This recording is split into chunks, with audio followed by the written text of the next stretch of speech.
pessoal, sejam todos muito bem-vindos à Semana do Eletricista Residencial Iniciante. Já se passaram 3 vídeos, um domingo, um na segunda e um na terça. E para você que chegou no meu canal pela primeira vez, se não me conhece, eu sou o Luciano Freitas. Sou eletricista profissional eletrotécnico e técnico refrigerista especializado em instalação e manutenção de ar-condicionado inverter. Sou também o criador de 3 cursos online, cursos profissionalizantes com direito a certificado e grupo de WhatsApp. Os 3 links estão aqui na descrição do vídeo. São eletricista instalador predial e residencial, comandos elétricos para refrigeração, climatização e indústria e também um curso completo de instalação e manutenção de ar-condicionado inverter. Toda a minha experiência de 20 anos aqui em São Paulo, eu apliquei sem esconder absolutamente nada nesses 3 cursos profissionalizantes, com aulas teóricas e práticas, tudo bem? E no vídeo de hoje eu vou ensinar para você qual a diferença entre carga instalada e carga demandada, residências, beleza? E pessoal, neste exemplo de carga instalada e carga demandada, eu vou citar uma obra que eu fiz há uns 3 anos atrás em São Bernardo do Campo, que se tratava da construção de um sobrado com 140 metros quadrados, seria térreo e primeiro andar. E vou estar citando esse exemplo, ele é perfeito para eu explicar para vocês a diferença entre carga instalada e carga demandada. Porque nesta obra que eu acompanhei desde a fundação, na verdade eu cheguei até essa obra para fazer o projeto da entrada de energia. Tá? E aí, como eu vi que a obra estava prestes a começar, o pessoal já tinha demolido a casa antiga, eu ofereci o meu serviço, a minha mão de obra como eletricista, para poder passar os conduítes, acompanhar a obra durante todo o período, né? Inclusive deixar pronta, né? Iluminação, tudo pronto. Né? E assim foi feito, fechei com o cliente. E uma das particularidades desta obra é que o cliente preferiu deixar aquecedor elétrico embaixo de todos os lavabos e debaixo da pia da cozinha, né? Ele não quis, até sugeri que ele colocasse um aquecedor elétrico e aí levaria um cano, uma tubulação com água quente, mas ele disse que não preferiu, né? Simplesmente. Então, vou estar fazendo ali no quadro branco a lista dos equipamentos que foram instalados nessa casa, tá? E aí a gente vou estar explicando para vocês qual a diferença de carga instalada e carga demandada. Bom, pessoal, não se assustem, mas essa era a lista de cargas que eu instalei naquela casa, naquele ano, tá? Vamos lá. Luz de LED tinha 58 pontos de 9 watts cada. TUG, tomada de uso geral, foram 63, considerando 100 watts cada. Tomada de uso específico são 2, tá? Nesse caso seria 2 secadores de cabelo que ele pediu para deixar uma tomada específica em cada banheiro, tá? Somente nos 2 banheiros superiores, tá? Chuveiro tinha 3, que eram 2 de 7.500 watts e um de, salvo engano, era 5.500 watts, que eram 2 chuveiros no andar superior e um chuveiro lá nos fundos da casa onde tinha a piscina. Esse era mais fraquinho, era mais ou menos para uso da empregada só, que era de 5.500 watts. Sei que somando os 3 chuveiros dava 20, deixa eu só corrigir isso aqui. Aí, 22.000 watts. Aquecedores, igual eu falei para vocês, ele tinha 2 banheiros no andar superior, um banheiro na sala de visita, né? Então são 3 lavabos, ele pediu 1.220 para ter um aquecedor, né, de água embaixo de cada lavabo. Mas o da cozinha, então, eram 4 aquecedores somando 17.600 watts. Aquecedor de passagem, o que é aquecedor de passagem? São tipo boiler, sabe? Onde geralmente a água passa, perde a temperatura, né? Ou melhor, ganha a temperatura, né? E segue. Então aqui pelo menos a gente costuma chamar aquecedor de passagem. Então tinha um aquecedor desse na hidro, que ficava na suíte master, né? Que era 7.500 watts. E tinha um aquecedor de passagem para a piscina, que não era bem o objetivo de aquecer a água da piscina, porque a piscina devia ter, eu não lembro, já faz 3 anos, mas salvo engano era 10.000 litros de água. Mas esse aquecedor, segundo os caras lá da piscina, falaram que ele mantinha a temperatura em torno de 25 graus, tá? Não tinha o objetivo de esquentar de verdade. Então, somando esses dois aquecedores de passagem, a gente tinha 10.300 watts. Tinha um micro-ondas, 1.500 watts, e ar-condicionado eram 5. Era um de 18.000 na sala, mais um de 12 e 3 de 9. Somando todos, 4.800 watts, tá? Era um inverter, ok?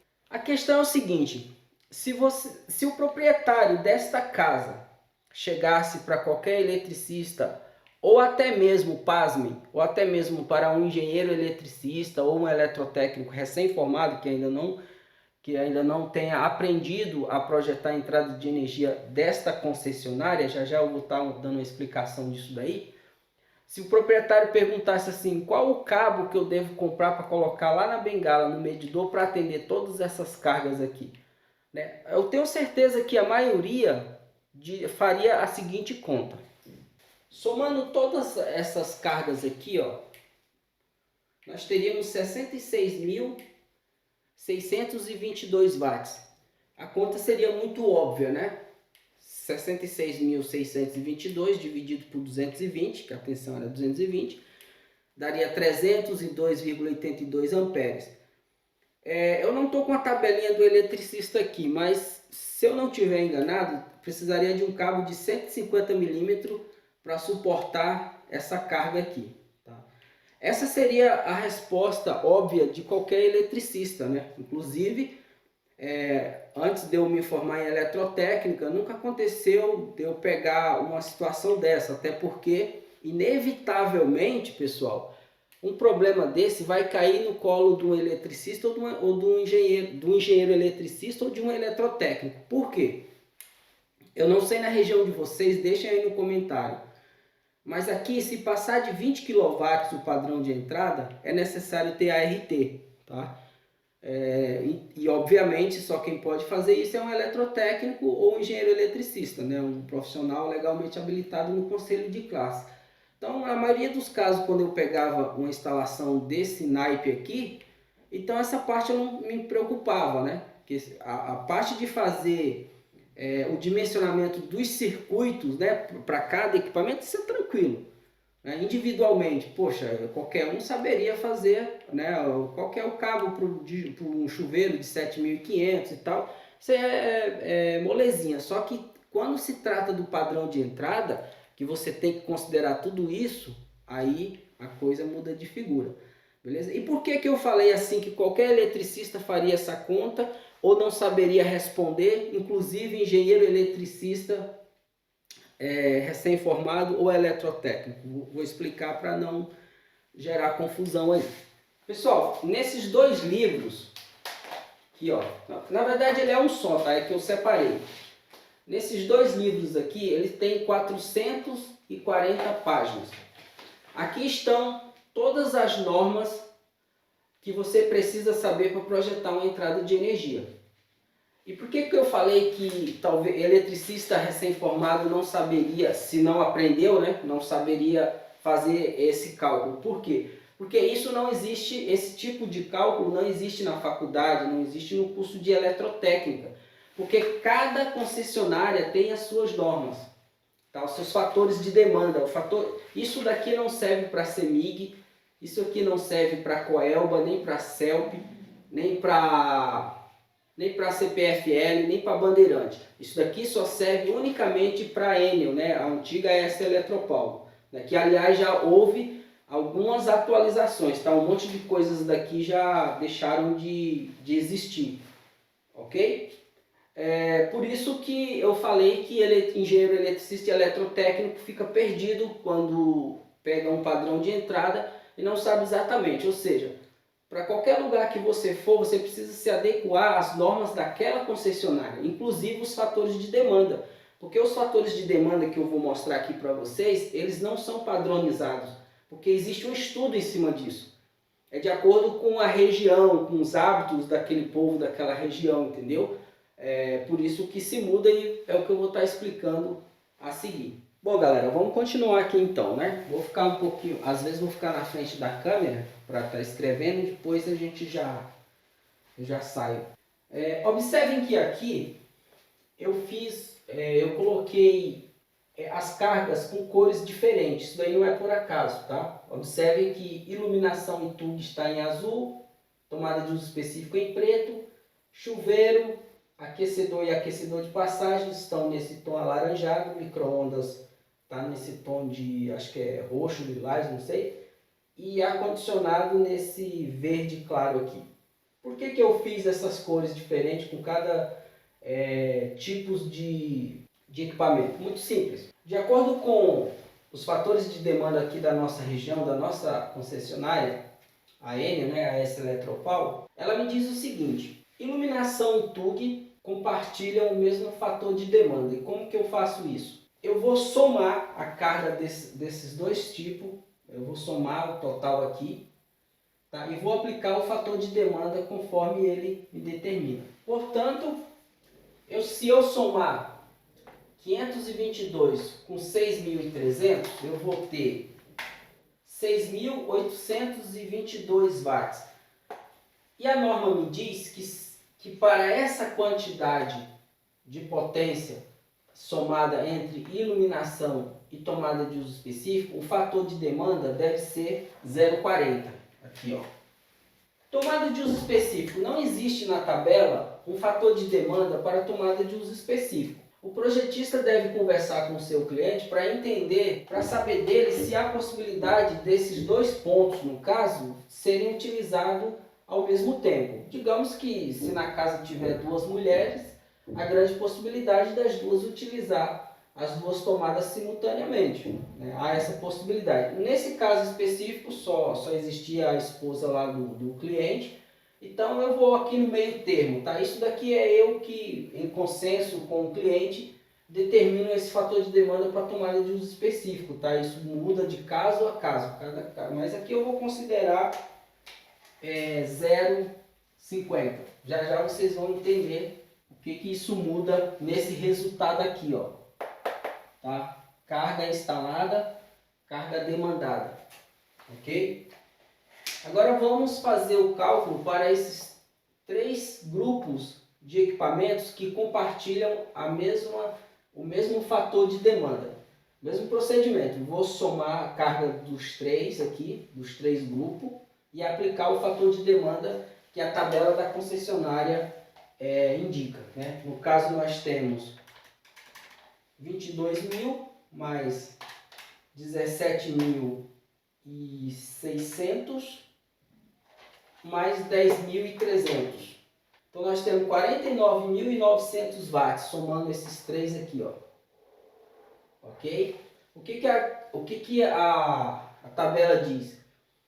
Que sempre que eu tiver, nesse caso aqui são 7 com 2, 9. 9 equipamentos desta categoria, tá? O fator de demanda deve ser 0,31, tá? Então aqui, ó, 0,31. Para quem não está vendo lógica nisso daqui, como assim fator de demanda? O fator de demanda, pessoal, significa a probabilidade, a possibilidade dos equipamentos daquela residência, daquele estabelecimento serem utilizados ao mesmo tempo. Por exemplo, digamos que você vai projetar para um call center que tem 80 computadores, né? Computador é o que? Vamos considerar 300 watts cada computador. Então você tem 80 tomadas que sejam em grupos de tomadas, sei lá, de 5 tomadas por cada circuito, ou individual, caso o cliente exija que cada computador... Dificilmente vai acontecer isso, mas pelo menos grupos de cada 5 computadores. Qual é a possibilidade desses 80 computadores serem ligados ao mesmo tempo? É praticamente 100%, o que significa que você não pode utilizar defasagem. Tá? Porque é um estabelecimento comercial. Já fica a dica, não sei se tem engenheiro eletricista assistindo, já fica a dica, um cuidado enorme quando você estiver projetando para residência e para estabelecimento comercial. Tá? Uma coisa não tem absolutamente nada a ver com a outra. Tá? São coisas diferentes. Aqui, como eu já estou demonstrando aqui, quantos pontos, né? Quantos equipamentos a gente não tem instalado. Mas a possibilidade de utilizar todos ao mesmo tempo, a mesma coisa de você ganhar na loteria federal 2 vezes por mês. É zero, zero. Não existe a possibilidade de utilizar. Se utilizar 20% de toda essa carga aqui ao mesmo tempo é muito, e olha lá. A gente vai saber já já. Agora, micro-ondas. Aqui não tem muito o que falar, se só tem um micro-ondas, a possibilidade de utilizar ele é 100%, né? Ou 1, né? Dá no mesmo. Fator de demanda ele é de 0 a 1, tá? 1 significaria 100%, 0,31 significaria 31%, tá? Para quem ainda não entendeu. 50 significa 50%. Ar-condicionado. A norma diz desta concessionária, vou ser bem redundante, porque eu já fiz vídeo falando disso daí, apareceu uns engraçadinhos falando merda aí no meu canal. Que tá errado, que não é assim, cara. Cada concessionária tem as suas normas. Se você não for da região da Enel, a S Eletropaulo, não vem falar o que você não sabe. Ou se você for projetar aqui e fizer diferente disso, o teu projeto vai voltar, é simples assim. Então vamos lá. Ar-condicionado. A norma diz que até 10 ar-condicionado, isso tanto para residência quanto para comércio, a utilização deles é 100%. Considera-se A1, tá? Independente de ser comércio, enfim. Ok? Agora eu vou começar a fazer essas contas, utilizando esses fatores de demanda que nós já sabemos, e vou estar colocando o resultado ali. Beleza? Como que eu faço isso? Vamos começar com iluminação e TUG, 6.300 mais 522, 6.822. Vou dividir pelo fator de potência, que residência pode pôr 1. Tá? A ANEEL, ela determina o fator de potência mínimo 0,92, mas para residência não precisa, tá bom? Pode colocar 1, pode colocar 100%. Então eu pegaria esse 6.822, dividiria por 1 e multiplicaria pelo fator de demanda, vezes, quanto que é o fator de demanda? 0,40, vai dar 2.728,8, ou seja, de quase 7.000 watts, na minha conta final, ela vai entrar com 2.728. Deixa eu colocar aqui, 2.728,8 watts. Tá? Aliás, nesse caso já é VA, tá? Ok. 2.728 VA, tá? Isso aqui já é carga demandada. TUI, como nós decidimos em comum acordo com o cliente, faz de conta que tá todos nós todos juntos estamos lá conversando com o cliente em questão, decidimos que seria metade. Então, óbvio, né?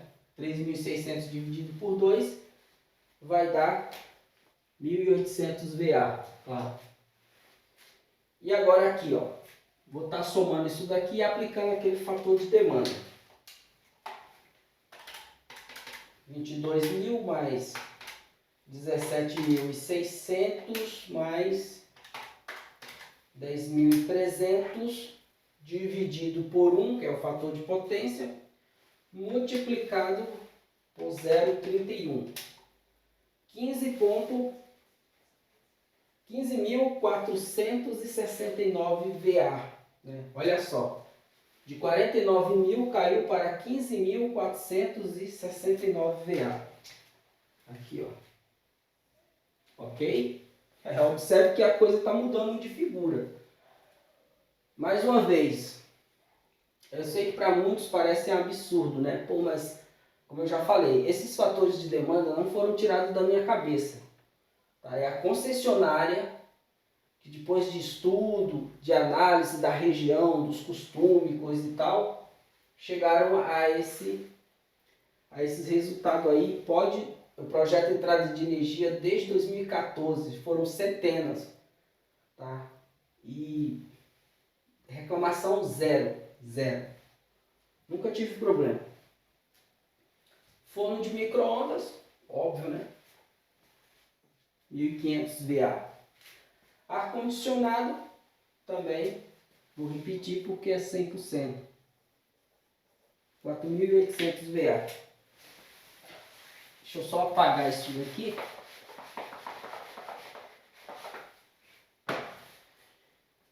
Agora sim, agora eu vou somar, né, a nossa carga demandada, beleza? 2.728 mais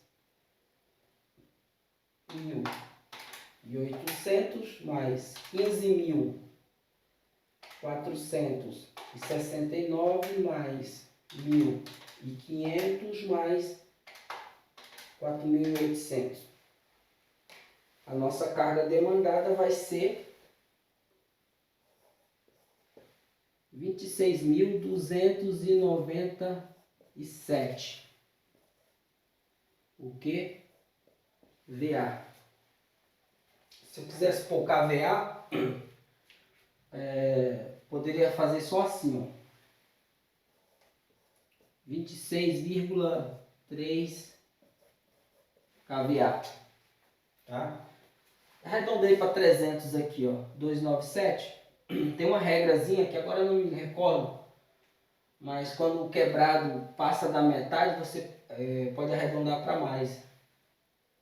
Então aqui, se tivesse 294, eu poderia arredondar para menos. Aí seria 26,29, né?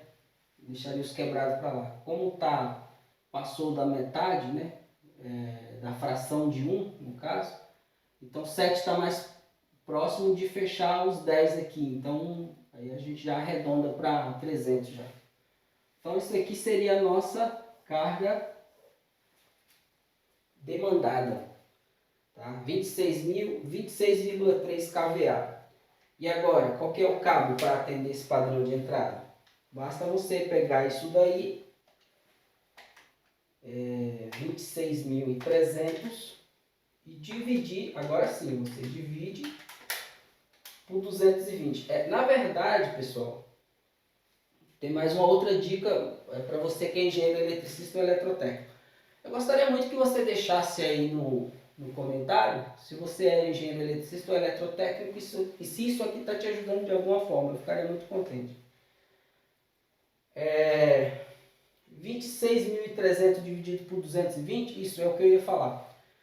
Precisa você saber qual que é o nível de tensão, a tensão de linha da região do seu cliente, tá? No caso, neste caso em específico, que foi em São Bernardo do Campo, lá a tensão de linha era 240. Então não poderia mandar essa conta por 220, padronizar 220 que voltaria o projeto. Tem isso também. Já aconteceu de voltar projeto, o cara lá mandar dizer, não, a tensão aí está na conta de luz, é 240, 120, 240, não temos 220 aí. Isso vai influenciar, óbvio, né? Então, nesse caso, se eu dividir por 220, daria 119,54 amperes. Outro dia o cara me corrigiu que não se coloca no plural amperes, independente da quantidade é ampere. Eu sinceramente não sei se ele estava certo ou errado, mas enfim. Então, vamos fazer as duas contas. 26.300 dividido por 240 daria menos ainda, né? Daria 109 amperes. 109,58 amperes. Aqui, ó. Se eu dividindo aquilo ali por 240, tá? Se fosse 220, aí seria 220. 109,58 amperes. Dá o que cabo que eu utilizo aqui? Cabo 35. Lembra daquela outra conta doida aqui? Que daria que eu chutei, né? Porque cabo 120, se eu não me engano, vai a 200 e poucos amperes. Então eu chutei que seria cabo 150 milímetros, né? Colocar aqui, ó.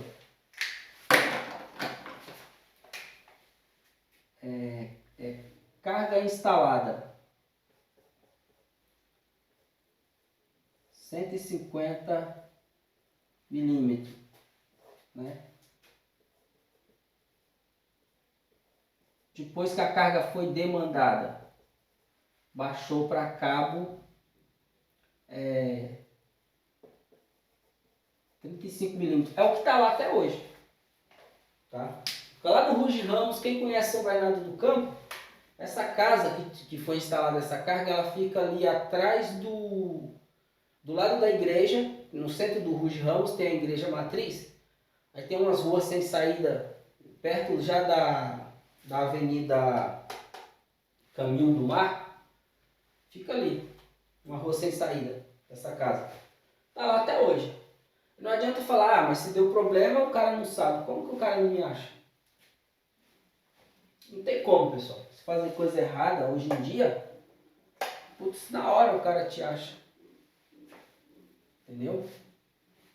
Ainda mais eu que tenho um perfil profissional público, não tenho como me esconder. Fugir da responsabilidade. Tá lá. Lógico que não vou dar o endereço do cara, mas fica numa rua sem saída. Coloquei cabo 35, tá lá até hoje. Tenho certeza que tem equipamento desse que o cara talvez nunca ligou. Tá? Hidro. O cara manda pôr hidro. É só questão de status. Quem é que tem tempo de ficar deitado numa hidro com aquelas bolhas de sabão? Conversa. E outra, quando chegar a primeira conta, o cara o quê? Mas enfim, galera, é isso aí. Carga instalada, carga demandada. Carga demandada em kVA ou VA. Carga instalada em watts ou quilowatts, né? Nesse caso aqui seria 66,6 quilowatts. Beleza? Ajudou você? Seja eletricista, eletrotécnico, qualquer um da área ou que tem interesse, né? Não precisa ser da área, tem gente que tem interesse. Por elétrica não é da área. Ok? Então é isso, galera. Espero ter ajudado mais uma vez, sendo chato e redundante. Esse vídeo foi longo, tá? Mas quem tem interesse de aprender, assiste. Agora, a pessoa que não quer um macetezinho rápido, igual eu, volta e meia estou precisando, acredito que você também, né? Aí não, aí o vídeo tem que ser de 2 minutos, tem que ser direto ali na ferida. Mas isso aqui é um conteúdo técnico, não tem como você aprender isso daí em 2 minutos, cara. 6 minutos, não tem. Ok? Se te ajudou, deixa seu like, compartilha com os amigos. Amanhã eu vou te ensinar como distribuir conduíte numa laje. Okay? Olha que assunto interessantíssimo, hein? Nessa casa aqui. Ok? Vamos ter um trechinho de um vídeo na obra. E antes a gente passa aqui no estúdio e já vê a teoria aqui, que essas dicas são fundamentais, galera. Pegar um conduíte e levar de uma caixinha para outra, isso é tranquilo. Agora, que tipo de conduíte? O que o cliente vai instalar neste banheiro? Quais as cargas que vão ter aqui? Quantos condutores eu vou ter que trazer para cá, para essa caixinha? Qual conduíte que eu devo usar? É isso que vale. O quadro está aqui, a caixinha está aqui. Eu tenho que trazer um conduíte para cá, direto, sem escala. E aí? Quais conduítes? Qual é o procedimento? Qual é o posicionamento do eletricista na obra com o cliente? Qual a conversa de pé de orelha que ele tem que ter com o cliente? Quais as informações que ele precisa coletar do cliente para poder decidir com exatidão, com precisão, as tubulações, a quantidade, como passar, as técnicas, amanhã, neste mesmo horário, neste mesmo canal. Falou!